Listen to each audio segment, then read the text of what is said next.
Hobbs Farm in Centereach grows all sorts of foods, tomatoes, onions, and peppers to name a few, and all of it, more than 10,000 pounds this year, gets donated to area food pantries. One of our basic mission statements is to feed hungry people, feed them healthy food grown right here on the farm. Hobbs Farm runs completely on volunteer labor. Even the 48 Ford tractor used to dig up dirt was a donation, and during peak growing season, as many as 20 people work there every day. We all work as a team, we all volunteer when we have time, we come and go and we all get together and we grow the vegetables and we give it to food pantries and all, so we're helping people out.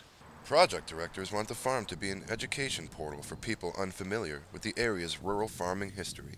There's several levels of education we're interested in. Education about the history of farming here, education about African American farmers in the north, and just in general education about good sustainable food, healthy food.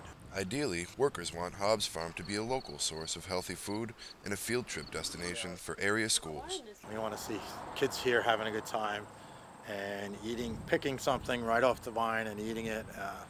It just doesn't happen, unfortunately, to suburban kids, and they get very disconnected from nature. But despite its already strong workforce, Hobbs Farm is always looking for more volunteers to get their hands dirty. If you enjoy it, if you like vegetables and growing stuff, come down. You'll have a nice day.